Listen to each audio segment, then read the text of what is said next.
Now let's continue on in Exodus 16. And why is this so important? We'll see in just a little bit. Because this helps us to understand the difference in the evenings. Ba'erev on the one hand, and Bein Ha'arbaim on the other hand. And this is doubly important because God is the one who's doing the speaking. So this shows us how God defined the time. So let's read it. Now let's pick it up here in verse 9. And Moses spoke unto Aaron, say to all the congregation of the children of Israel, come near before the Lord, for he has heard your murmurings. And it came to pass, when Aaron spoke, the whole congregation of the children of Israel, that they looked toward the wilderness, and behold, the glory of the Lord appeared in the cloud. And the Lord spoke to Moses, saying, I've heard the murmuring of the children of Israel, and speak unto them, saying, now this is God speaking. At even you shall eat flesh. Now notice over here, it said, at even you shall know that the Lord has brought you out of the land of Egypt. Okay? The first one over here in verse 6 is Ba'erev, at sunset. Now he was speaking to them on the Sabbath, during the Sabbath day. Well, the day was going to come to an end. Okay? Then he says here in verse 12, at even, now this is Bein Ha'arbaim. Different.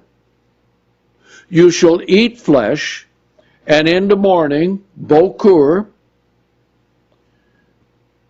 you shall eat bread, and you shall know that I am the Lord your God. Now, notice verse 13. And it came to pass at even. Now see, at even, how are you going to know what it is with it translated into King James? Okay? You won't. But at even, in verse 13, is Bein Ha'arbaim. Okay?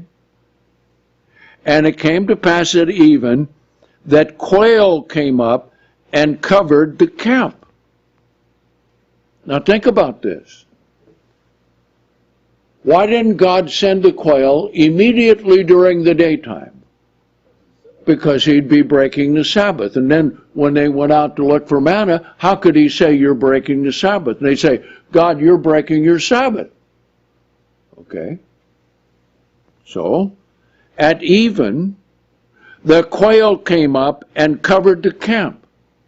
Now, why cover the camp?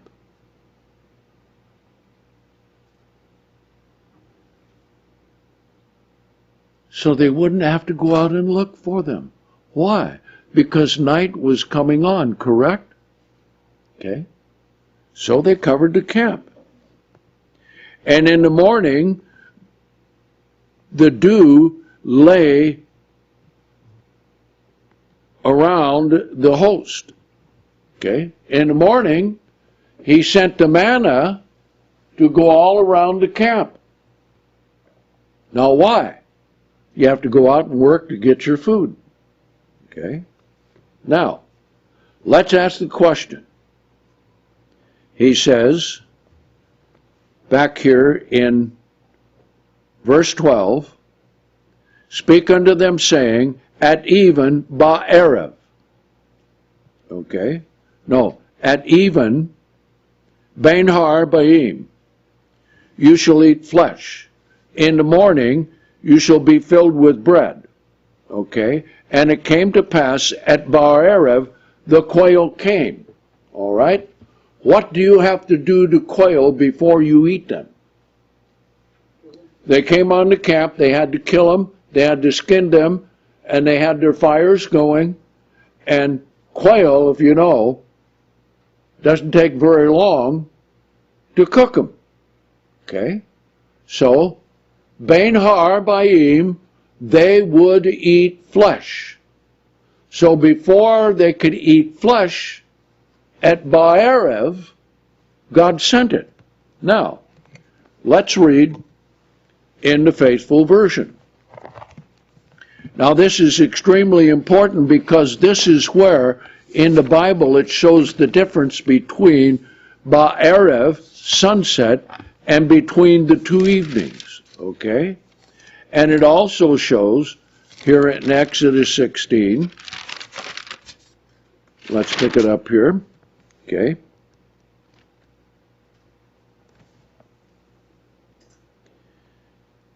Now, here's how we translated it, verse 12.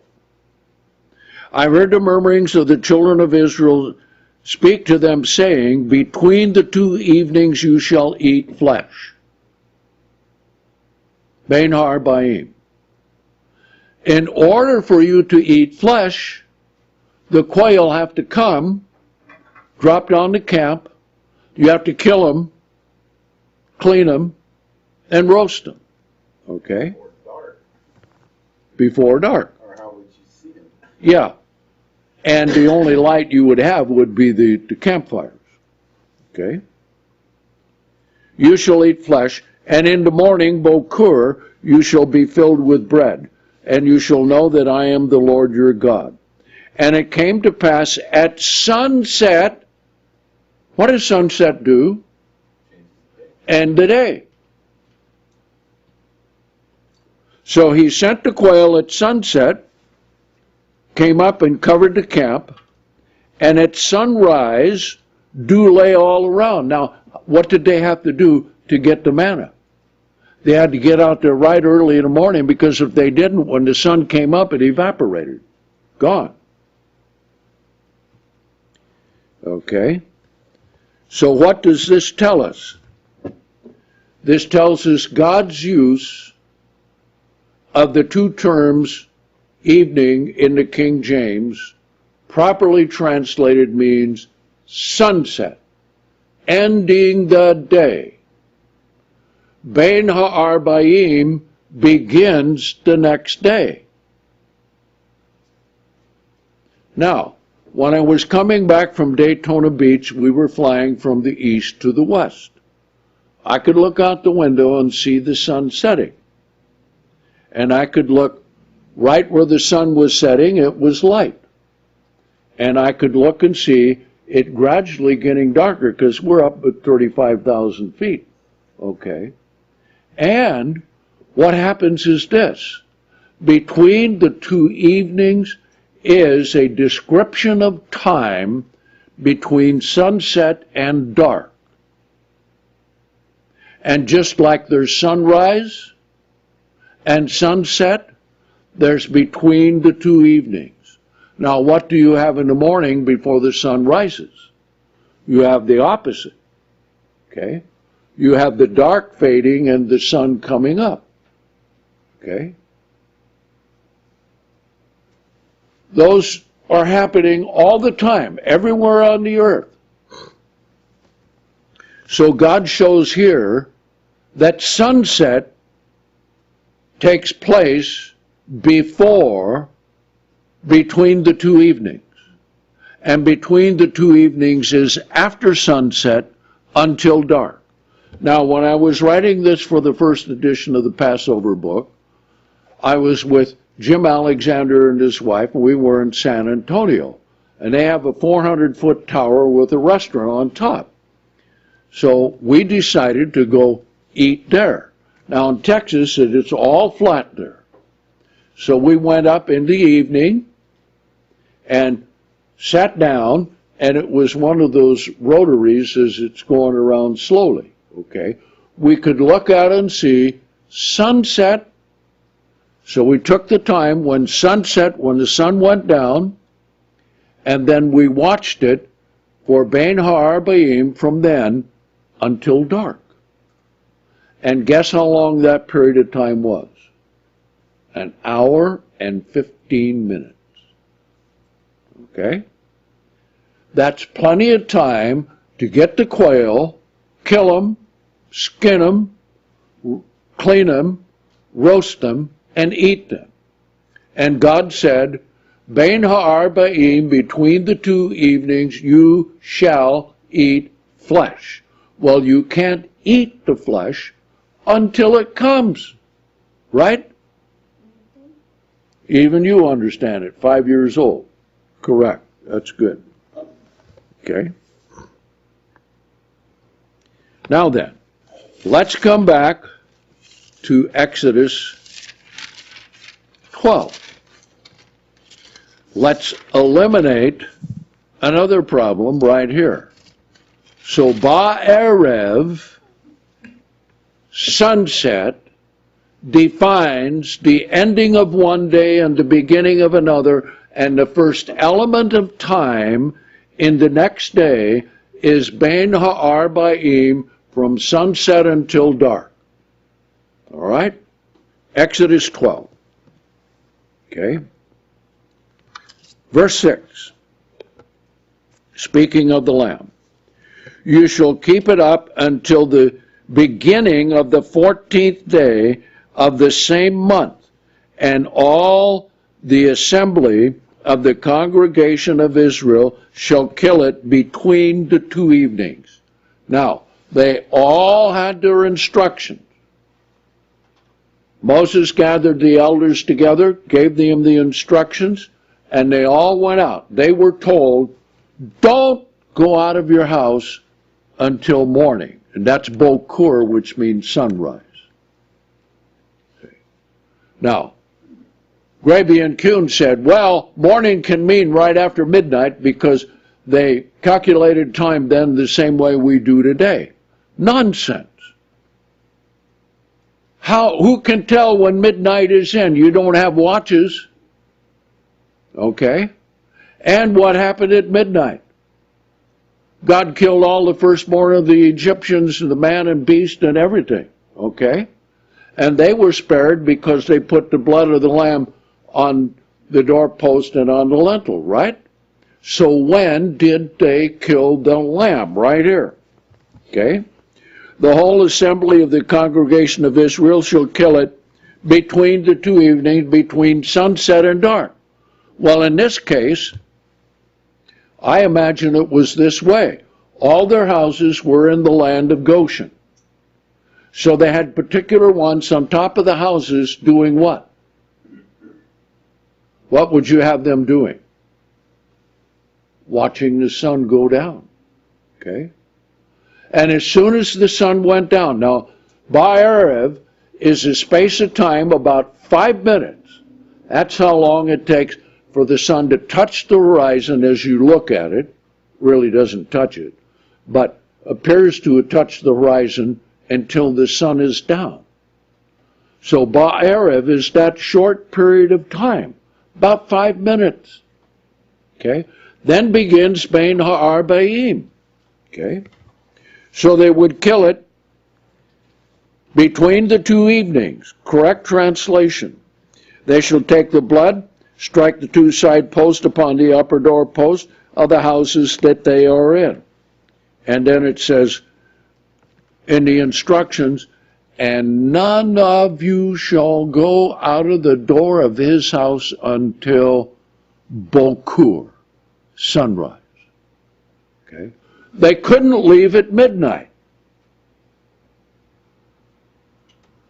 They left their houses in the morning, gathered at Ramses in their marching orders, and then they left Ramses the next night.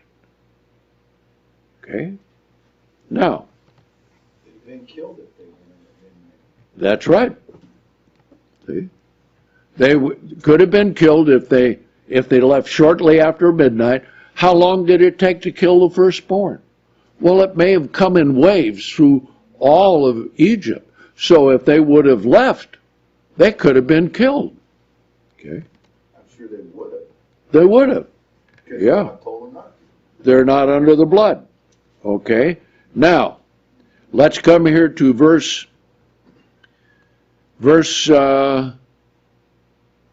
17. You shall keep the feast of unleavened bread, for in the very same day I have brought you armies out of the land of Egypt. Okay? When did the first day of unleavened bread begin?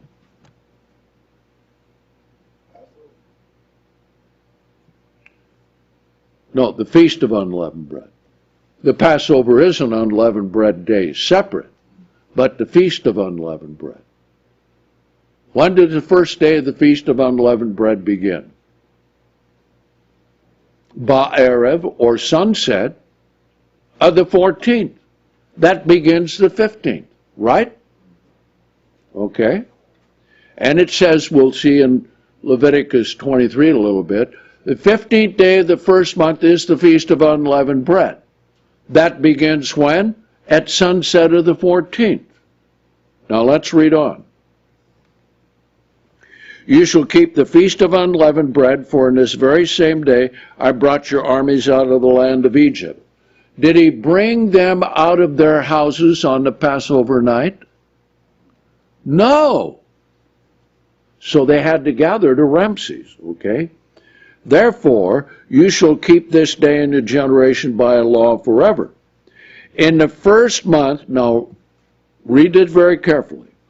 In the first month, on the 14th day of the month at sunset, Ba'erev, ending the 14th, beginning the 15th, you shall eat unleavened bread until the 21st day of the month at sunset, ending the 21st day, right?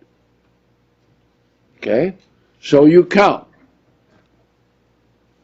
15, 16, 17, 18, 19, 20, 21. Okay? That's what it's showing. Okay? Now then, let's come here. Let's come here to see about the children of Israel. Okay.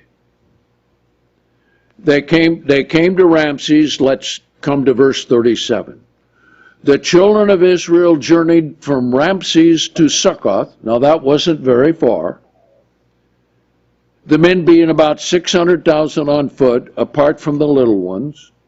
Also a mixed multitude went up with them, and flocks and herds and very much cattle.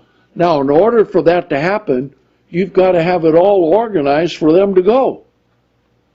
They just, think of this, the confusion it would have been if they would have left their houses a little bit after midnight. Well, it was nearly the full moon, but it's dark. How are you going to herd cattle? How are you going to herd sheep? How are you going to herd goats? You're not going to. Okay? And they baked unleavened cakes of dough, which they brought out of Egypt, for it was not leavened, because they were driven out of Egypt and could not stay, neither had they prepared any food for themselves for the journey. Now the sojourning of the children of Israel in Egypt was 430 years. Okay? Now, how do you get the 430 years? I don't know if I have time to explain that today. Okay, I'll see if I can a little bit later. Okay. And it came to pass at the end of 430 years, it was even on the selfsame day, all the armies of the Lord went out from the land of Egypt. It is a night designated by Herbert Armstrong to keep. That's what some people say. Let's read it. It is a night to be much observed to the Lord in bringing them out of the land of Egypt. This is that night of the Lord to be observed by all the children of Israel in their generations. Okay? That's the next night after the Passover. So, here's the sequence right there in chapter 12. They took the lamb on the 10th. They kept it up until the 14th, and right after sunset, as Bain Arbaim began, they killed the lamb, got it ready, roasted it according to the instructions, and they were not to boil. Roasted. Okay? That becomes important when you get to Deuteronomy 16. Okay. Now then it gives the instructions for the Passover. Now, what is the first day of unleavened bread? What is this day especially set aside for? And the Jews don't even mention this. Okay? Chapter 13, let's read it. Chapter 13. Actually, the last verse of chapter 12 I have right under chapter 13.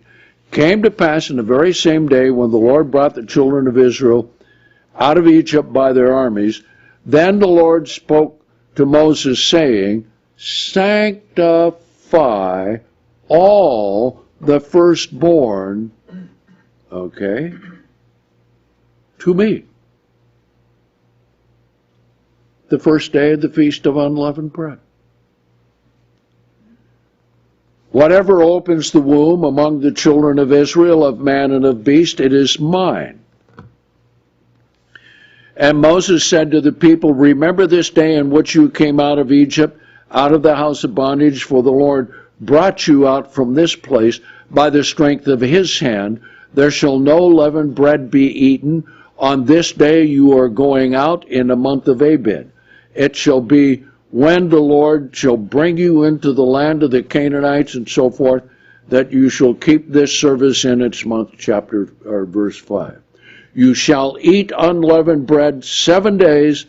In the 7th day there shall be a feast unto the Lord. Unleavened bread shall be eaten 7 days, verse 7. There shall no leaven be seen with you, nor shall there be leaven seen in any of your borders. Now, you think about unleavening your home for the days of unleavened bread. Think about how you would unleaven, say, the city of Hollister. What do you do with the leaven? Well, on the day portion of the 13th, they had special men coming around with disposals to take all the leaven, and then they would take and burn it before the 14th began. Okay? Now, I remember one man when I was down in Torrance as pastor there. He was a prospective member, and guess what he owned? A bakery. And he said, how do I keep the Feast of Unleavened Bread? I said, you've got a big problem. I said, consider this. Why don't you make specialty unleavened bread? So that's what he did, and he did quite well. Okay? All right, let's go on. Okay? Unleavened bread shall be eaten 7 days, no leaven, and so forth. Verse 8. And this is what you shall tell your son in that day. This is because of what the Lord did for me when I came out from Egypt. Passover is commemorating passing over the firstborn. Now then, the firstborn are coming out. What does God want of that they're still alive, dedicated to him from that time forward? The ones who are born from that day forth would be dedicated to God with a sacrifice on the first day of the Feast of Unleavened Bread. Okay? The Jews missed the whole point of this. They don't understand that in Deuteronomy 16. Okay? Now, verse 9. It shall be a sign to you upon your hand, and for a memorial between your eyes, for the Lord's law may be in your mouth, for with a strong hand the Lord brought you out of Egypt. Therefore you shall keep this law in its season from year to year. And it shall be, when the Lord brings you into the land of Canaan, as he swore to you and to your fathers, and shall give it to you, you shall set apart unto the Lord all that opens the womb. And every firstborn that comes of any animal which you have, all the males shall be the Lord's. Now, what if it's a female? That was kept for observing the feast, to be eaten by them. Because you have firstborn, all the males. What about the firstborn of females? Okay? Those were to be used, Deuteronomy 14, for the feast. The males, they were not to have sacrificed and eaten. That went to the priesthood. Okay? Now let's read on. And every firstborn of a donkey shall you redeem with a lamb, and if you will not redeem it, then you shall break its neck. And all the firstborn of man among you, you shall redeem. And it shall be when your son asks you in time come, saying, what does this mean? You shall say to him, the Lord brought us out of the land of Egypt by the strength of his hand from the house of bondage. And it came to pass when Pharaoh would hardly let us go, the Lord killed all the firstborn of the land of Egypt, both firstborn of man and firstborn of animals. Therefore I sacrifice all that opens the womb that are males, all the firstborn of my sons I redeem. So that's why they had all of these sacrifices on the first day of the Feast of Unleavened Bread. Okay? All right. Now, where do we go from here? Let's go to Deuteronomy 16. I think we can handle that today. Okay? Now, Deuteronomy 16. Now, when I was researching all this out, Deuteronomy 16 by the Jews tell it this way. The Passover was changed from a domestic observance to a temple sacrifice.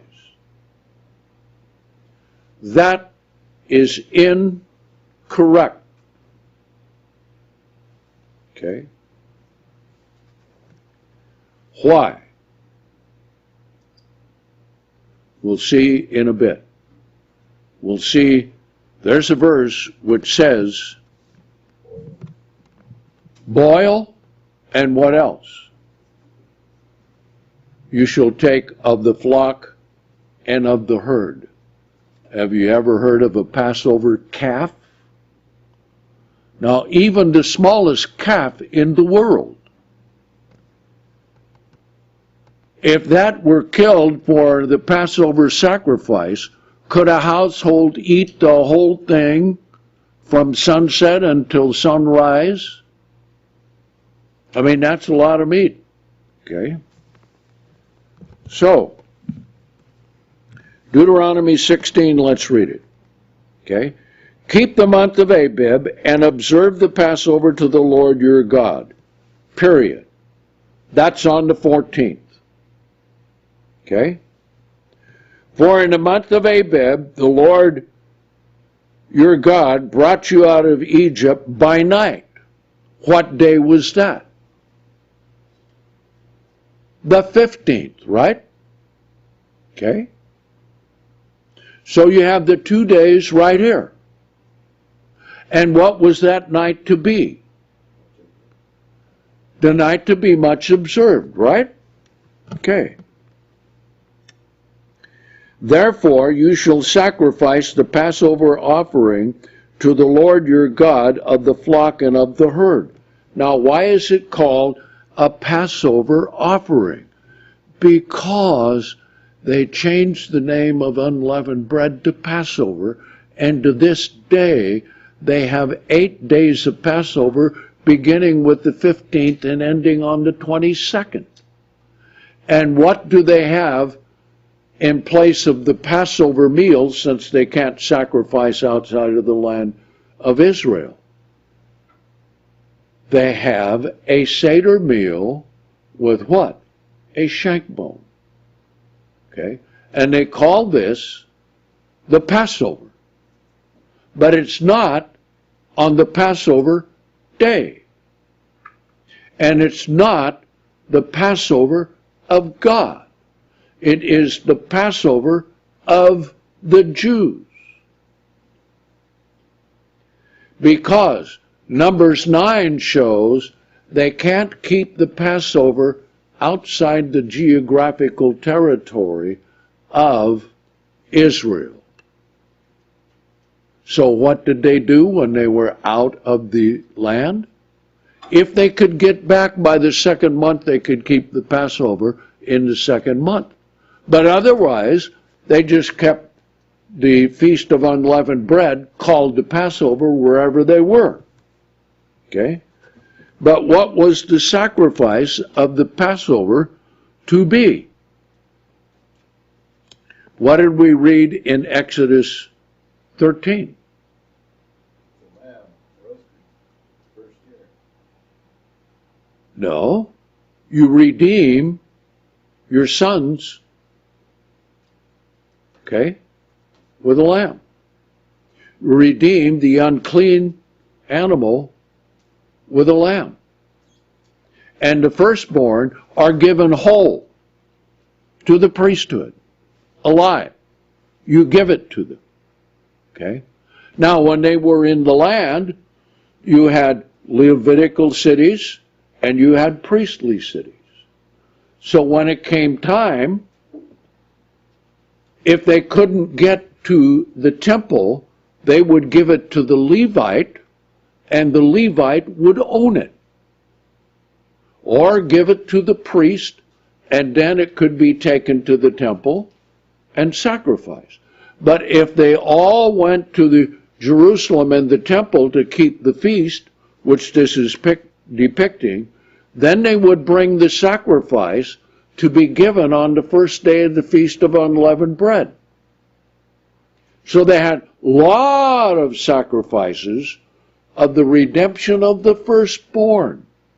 And those were called the Passover offerings because God passed over their firstborn on the Passover night, and this is a commemoration that God spared the firstborn, and they left on the first day of the Feast of Unleavened Bread.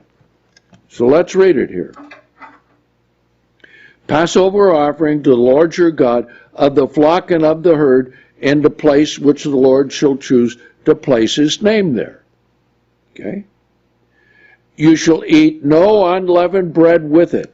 7 days you shall eat unleavened bread with it. This shows what? They had many sacrifices during all 7 days of the feast, right? Could all the redemption sacrifices be given in one day? No. 7 days. Okay? The bread of affliction for you came out of the land of Egypt in haste, and you shall remember the day that you came forth out of the land of Egypt all the days of your life. There shall no leaven be seen with you in all your borders for 7 days. That's what we read in Exodus 13 with the dedication of the firstborn.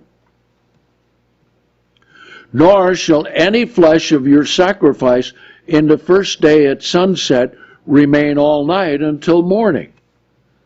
Now, that sounds like the Passover, but it's not, because this offering was also a peace offering, and a peace offering had the same instruction. You can read it, peace offering.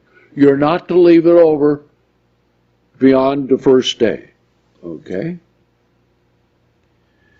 You shall not sacrifice the Passover offering within any of your gates which the Lord your God gives you. Okay? That's for the redemption. But the Passover sacrifice, that's different than the Passover offering. Okay? Passover sacrifice, if you lived within the border of Israel, you could keep the domestic Passover at home. Now, what if, we'll see this in a minute, what if you went to the area of Jerusalem to keep the Passover and the feast? What happened there? Okay, we'll cover that in just a bit. Now let's go on. Verse 7, you shall not boil, or rather, you shall boil and eat it. Now, back in Exodus 12 of the Passover sacrifices, it says what? You shall not boil. So this cannot refer to the Passover sacrifice. The Passover offering for the redemption of the firstborn, you were to boil. Okay? Now, when I read that, in searching out this, I was reading in bed, and I had a Hebrew interlinear. Okay? So I was reading the English. Now, the King James says roast. So I was reading it, and this said boil. So, hey, I got out the concordance and looked it up, and sure enough, this word is for boil. So this could not be the Passover sacrifice. But it could be the redemption of the firstborn. Okay? Okay? You shall boil and eat it in the place which the Lord your God shall choose, and in the morning you shall go to your tents. Now, what does this tell you? When was this offering? When could they make this offering? On the Passover day, and then they would boil it, and it will go into the night. Okay? So what happened? On the night to be much observed, what did they do? They stayed up all night. Think of that. They stayed up all night. Now, why did they do that? Because when they left Ramses at sunset, they went to Succoth, and they were up into the wee hours of the morning. Okay? So here it is. Okay? And in the morning you shall turn and go to your tents. Those who were there keeping that at Jerusalem, they would come and they would have tent cities. They would set it up.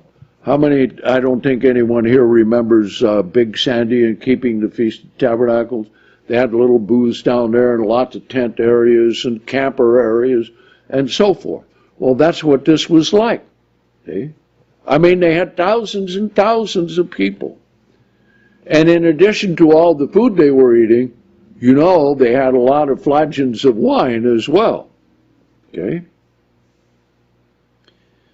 Okay. Then he says, 6 days shall you eat unleavened bread. Now, what does that mean? After the first day of the Feast of Unleavened Bread, how many days are left? 6.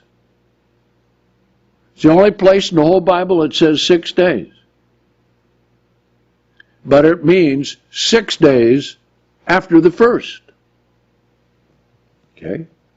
And on the 7th day, there it is, there shall be a solemn assembly to the Lord your God, and you shall do no work. All right? Now then, I may go over just a little bit. Let's come to Mark 14. Now, this is why you need the Passover book to read it. Okay? Mark 14. Now, during Jesus' day, there was the temple sacrifice of the Passover lamb by the Pharisees and Sadducees. There were also the Sadducees who kept the domestic feast in Bethany, where they lived, and on the Mount of Olives, which was the mount east of the temple, and on into Bethany and Bethphage, they had little tent cities. And there, a lot of the domestic Passovers were kept right there. Now, when we come to Mark 14, okay, let's come here to verse 12. And we need to ask a question, okay? Verse 12. And on the first day of the unleavened, that's a literal translation, okay?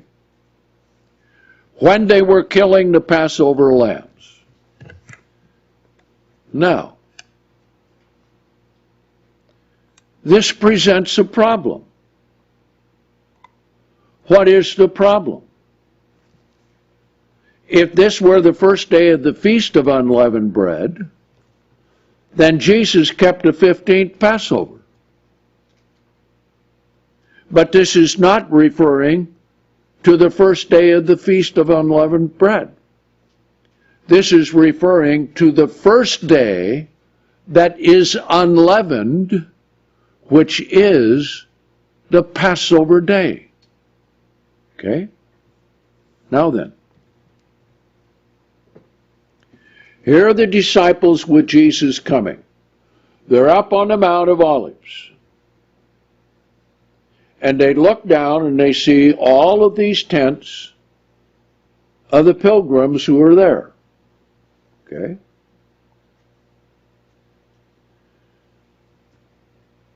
They were not killing these lambs at the temple. Okay? They did that the next afternoon. So they were killing the Passover lambs. Now, Jesus didn't tell the disciples where they were going to keep the Passover.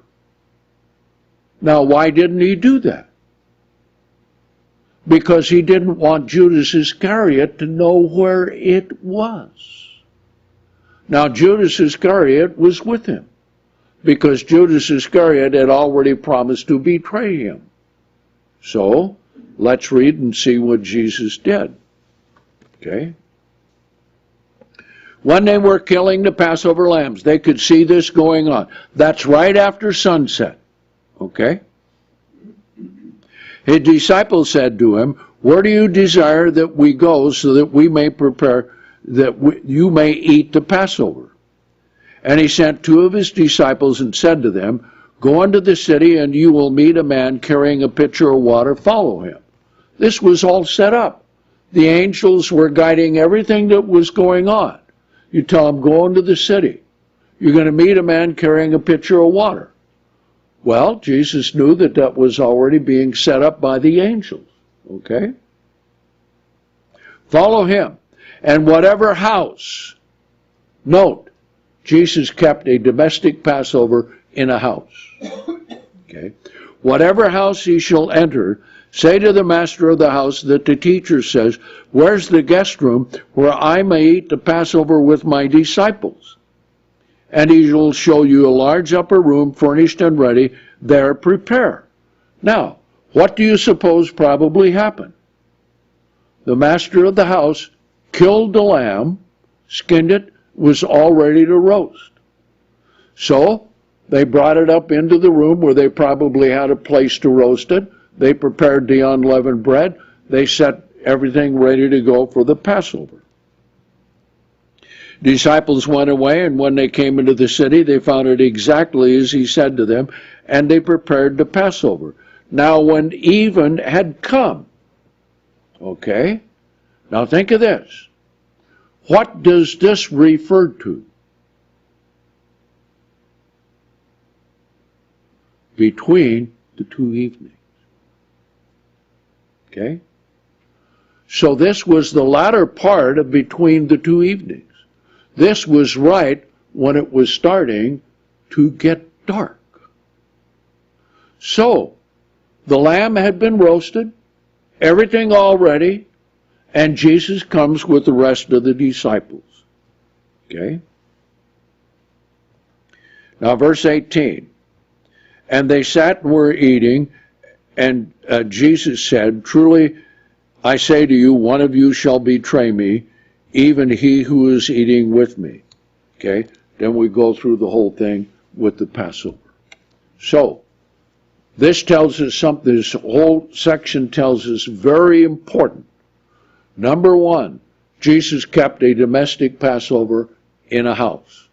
He did not tell the disciples, go to the temple and get a lamb sacrificed. He said, go into the city and follow a man and tell him that the master desires to have the Passover here. Everything will be ready. Okay? Now, Judas didn't know where they were to keep the Passover until he got there. Because Jesus didn't want the Passover upset with the arrest during the time they were eating the Passover, because he had to institute the new covenant Passover. Okay? So there's a lot more that goes with it. So if you haven't read all of this in the Passover book, get out the one that you have, and if you don't have it, order it. We'll get it to you right away, because this will help unravel all of the misunderstandings, mistranslations, and trouble that's wrapped up with the Passover that different ones to this day cannot get resolved. So I hope they're able to follow along with all of this and understand what we covered today. So, we'll have all the things for the Passover and unleavened bread ready for you, and we will get it out to you before the beginning of the Passover.